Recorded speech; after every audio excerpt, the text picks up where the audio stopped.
Hello students, welcome to R H chemistry.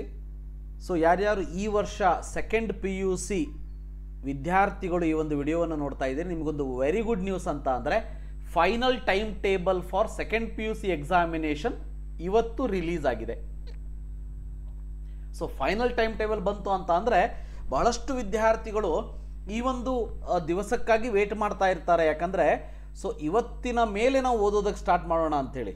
So ಅಂಥವರೆಲ್ಲರಿಗೂ ಕೂಡ good news ಅಂತ ಅಂದರೆ final time table release ಆಗಿದೆ, right. So 1ನೇ ತಾರೀಕಿಗೆ ಇದು ಶುರುವಾಗಿ 20ನೇ ತಾರೀಕಿಗೆ ಈ ಎಕ್ಸಾಮಿನೇಷನ್ ಹಿಂದಿ ವಿದ್ಯಾರ್ಥಿಗಳಿಗೆ ಮುಗಿಯುವಂಥದ್ದು. ಸೊ ನಿಮಗೆಲ್ಲ ಗೊತ್ತಿರಲಿ, 18 ಮತ್ತು 19 ಏಪ್ರಿಲ್ಗೆ CET ಎಕ್ಸಾಮಿನೇಷನ್ ಇರುವಂಥದ್ದು. ಸೊ ದ್ಯಾಟ್ ನಿಮಗೆ ಆಲ್ಮೋಸ್ಟ್ 1 ತಿಂಗಳು ಸಮಯ ನಿಮಗೆ ಈ ಬೋರ್ಡ್ ಎಕ್ಸಾಮಿನೇಷನ್ ಆದಮೇಲೆ ಸಿಗುವಂಥದ್ದು. ಹಾಗಾದರೆ ಡೀಟೇಲ್ ಆಗಿ ನೋಡ್ಕೊಳ್ತಾ ಹೋಗೋಣಂತೆ. ಸೊ 1ನೇ ತಾರೀಕಿಗೆ ನಿಮಗೆ ಕನ್ನಡ ಇದೆ, ಅರೇಬಿಕ್ ಇದೆ. ಕನ್ನಡ ಫಸ್ಟ್ ಎಕ್ಸಾಮಿನೇಷನ್ ಇದೆ ಮೋಸ್ಟ್ ಆಫ್ ದ ವಿದ್ಯಾರ್ಥಿಗಳಿಗೆ. ಸೊ ಇದು 3 ತಾಸು ನಡೆಯುವಂಥದ್ದು. ನಿಮಗೆಲ್ಲ ಗೊತ್ತೇ ಇದೆ, ಈ ವರ್ಷ 3 ತಾಸು ಮಾಡಿರುವಂಥದ್ದು ಬಿಕಾಸ್ ಆಫ್ 80 ಮಾರ್ಕ್ಸ್. ಸೊ 2ನೇ ತಾರೀಕು ಯಾವುದೇ ಎಕ್ಸಾಮಿನೇಷನ್ ಇಲ್ಲ. 3ನೇ ತಾರೀಕು ಸೈನ್ಸ್ದವರಿಗೆ ವೆರಿ ಇಂಪಾರ್ಟೆಂಟ್ ಅಂದರೆ ಮ್ಯಾಥಮೆಟಿಕ್ ಎಕ್ಸಾಮಿನೇಷನ್ ಇದೆ. ಅದೇ ರೀತಿ ಬಿಸ್ನೆಸ್ ಸ್ಟಡೀಸ್ ಇದೆ, ಲಾಜಿಕ್ ಇದೆ, ಎಜುಕೇಷನ್ ಇದೆ. ಅಂದರೆ ಕನ್ನಡ ಎಕ್ಸಾಮಿನೇಷನ್ ಆದಮೇಲೆ ಮ್ಯಾಥಮೆಟಿಕ್ಸ್ ಇದ್ದವರಿಗೆ 1 ದಿವಸ ಟೈಮನ್ನು ಕೊಟ್ಟಿದ್ದಾರೆ. ಸೊ ಇನ್ನು 4ನೇ ತಾರೀಕು ಏನಿದೆ, ಇಲ್ಲಿ ತಮಿಳ್, ತೆಲುಗು, ಮಲಯಾಳಂ, ಮರಾಠಿ, ಉರ್ದು, ಸಂಸ್ಕೃತ್, ಫ್ರೆಂಚ್ ಇದೆ. ಸೊ ಈ ಎಲ್ಲ ಲ್ಯಾಂಗ್ವೇಜಸ್ ಎಕ್ಸಾಮ್ಸ್ಗಳು 4ನೇ ತಾರೀಕಿದೆ. ನಿಮಗೆ 1 ದಿವಸನೂ ಗ್ಯಾಪ್ ಸಿಗೋದಿಲ್ಲ. 5ನೇ ತಾರೀಕಿಗೆ ಸ್ಟ್ಯಾಟಿಸ್ಟಿಕ್ಸ್ ಇದೆ. ಅಂದರೆ ಮ್ಯಾಥಮೆಟಿಕ್ಸ್ ಆಗಿ ನಿಮ್ಮದು ಯಾವುದು ಇವು ಲ್ಯಾಂಗ್ವೇಜ್ ಇಲ್ಲ ಅಂದರೆ ಸ್ಟ್ಯಾಟಿಸ್ಟಿಕ್ಸ್ ಅಥವಾ ಪೊಲಿಟಿಕಲ್ ಸೈನ್ಸಿಗೆ ನಿಮಗೆ 1 ದಿನ ಟೈಮ್ ಸಿಕ್ಕ ಹಾಗೆ ಆಗ್ತದೆ. ಅದಾದಮೇಲೆ ಥರ್ಸ್ಡೇ ಯಾವುದೇ ರೀತಿ ಎಕ್ಸಾಮ್ ಇಲ್ಲ. But 7th important examination for the science, so physics ಇದೆ. ನೋಡಿ, ಒಂದು ಮ್ಯಾಥಮೆಟಿಕ್ಸ್ ಇಂಪಾರ್ಟೆಂಟ್ ಎಕ್ಸಾಮಿನೇಷನ್ ಮುಗಿದ ಮೇಲೆ ನಿಮ್ಮದೇನಾದರೂ ಲ್ಯಾಂಗ್ವೇಜ್ ಕನ್ನಡ ಆಗಿದ್ದು ಬಯಾಲಜಿ ಸ್ಟೂಡೆಂಟ್ ಅಥವಾ ಕಂಪ್ಯೂಟರ್ ಸೈನ್ಸ್ ಆಗಿದ್ದರೆ ನಿಮಗೆ ಟೋಟಲ್ ಆಗಿ 3 ದಿವಸ ಟೈಮ್ ಸಿಗ್ತದೆ. ಇಲ್ಲಿ 4, 5, 6 ಫಿಸಿಕ್ಸ್ದಾಗೆ.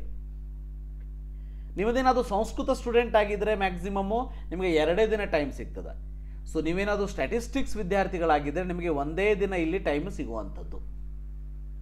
ಸೊ ಯಾರ್ಯಾರ ಹಣೆ ಬರಹದಲ್ಲಿ ಏನೇನು ಬರ್ಕೊಂಡಿದೆಯೋ ಆ ರೀತಿ ಆಗ್ತದೆ ಅಷ್ಟೇ.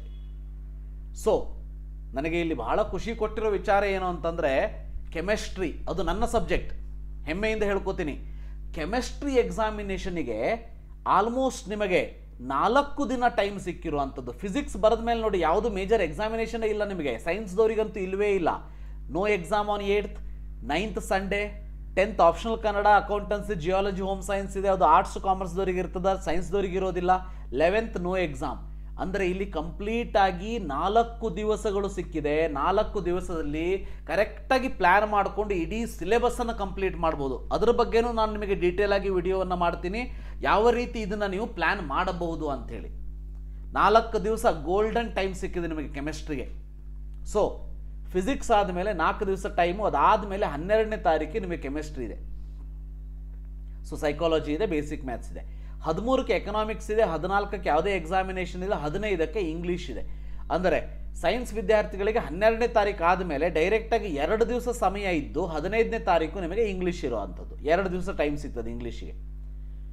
ಅದಾದಮೇಲೆ ಮತ್ತೆ ಸೈನ್ಸ್ ವಿದ್ಯಾರ್ಥಿಗಳಿಗೆ ಬಯಾಲಜಿಗೆ 2 ದಿವಸ ಟೈಮ್ ಕೊಟ್ಟಿದ್ದಾರೆ. ಸಂಡೇ ಮತ್ತು ಜಿಯೋಗ್ರಫಿ ಇದೆ 1 ದಿವಸ, 16, 17. ಸೊ ಬಯಾಲಜಿಗೆ 2 ದಿವಸ ಟೈಮ್ ಇರುವಂಥದ್ದು. ಸೊ ನಿಮ್ಮದೇನಾದರೂ ಕನ್ನಡ ಲ್ಯಾಂಗ್ವೇಜ್ ಇದ್ದು ಬಯಾಲಜಿ ಇದ್ದರೆ ನಿಮಗೆ 18ನೇ ತಾರೀಕೆ ಎಕ್ಸಾಮಿನೇಷನ್ ಕಂಪ್ಲೀಟ್ ಆಗಿಬಿಡ್ತದೆ. ಕಂಪ್ಯೂಟರ್ ಸೈನ್ಸ್ ಇದ್ದು ಕನ್ನಡ ಇದ್ದರೂ ಕೂಡ, ಯಾಕಂದರೆ 18ಕ್ಕೆ ನಿಮಗೆ biology, computer science, electronics, sociology ಇದೆ. ಸೊ ಇಲ್ಲಿ ನಿಮಗೆ ಕನ್ನಡ ನಿಮ್ಮ ಸಬ್ಜೆಕ್ಟ್ ಆಗಿದ್ದು ಬಯಾಲಜಿ ಅಥವಾ ಕಂಪ್ಯೂಟರ್ ಸೈನ್ಸ್ ಇದ್ದಿದ್ರೆ ಸೊ ನಿಮಗೆ 18ನೇ ತಾರೀಕಿಗೆ ಎಕ್ಸಾಮಿನೇಷನ್ ಫಿನಿಶ್ ಆಗಿಬಿಡ್ತದೆ. 19ನೇ ತಾರೀಕು Hindustani music, information technology, retail, automobile ಇವೆಲ್ಲ ಯಾವುದು ಮೇಜರ್ ಸಬ್ಜೆಕ್ಟ್ ಯಾವುದೂ ಇಲ್ಲ. ಇನ್ನು 20ನೇ ತಾರೀಕು ಹಿಂದಿ ತೆಗೆದುಕೊಂಡಂಥ ವಿದ್ಯಾರ್ಥಿಗಳಿಗೆ, ಸೊ ಸೈನ್ಸ್ ವಿದ್ಯಾರ್ಥಿಗಳಾದರೆ 1 ದಿವಸ ಟೈಮ್ ಇರ್ತದೆ. ಅದಾದಮೇಲೆ ಹಿಂದಿ ಇರುವಂಥದ್ದು.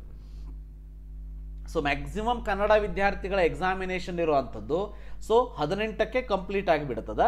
ಸೊ ಹಿಂದಿ ಇರೋರದ್ದು ಮಾತ್ರ ನಿಮಗೆ 20ನೇ ತಾರೀಕಿನವರೆಗೆ ಟೈಮ್ ಇರುವಂಥದ್ದು. ಸೊ ಇದು final examination time table. So KSCABದವರು ಕೊಟ್ಟಿರುವಂಥದ್ದು. ಇದರ ಪ್ರಕಾರ ಪ್ಲ್ಯಾನನ್ನು ಮಾಡ್ಕೊಳ್ಳಿ. ಸೊ ನಿಮ್ಮ ಎಕ್ಸಾಮಿನೇಷನ್ ಚೆನ್ನಾಗಿ ಮಾಡ್ಕೊಳ್ಳಿ. ಇನ್ನೇನು ಫೆಬ್ರವರಿ ಫಸ್ಟ್ ವೀಕಲ್ಲಿ ಅಥವಾ ಜನವರಿ ಲಾಸ್ಟ್ ವೀಕಲ್ಲಿ ಕೆಲವೊಂದು ಕಡೆ ಪ್ರಾಕ್ಟಿಕಲ್ ಎಕ್ಸಾಮಿನೇಷನ್ ಕೂಡ ಸ್ಟಾರ್ಟ್ ಆಗ್ತಾ ಇದೆ. ಅದಕ್ಕೂ ಕೂಡ ನಿಮ್ಮ ಪ್ರಿಪರೇಷನ್ನ ಚೆನ್ನಾಗಿ ಮಾಡ್ಕೊಳ್ಳಿ. So thank you for watching. Have a nice day.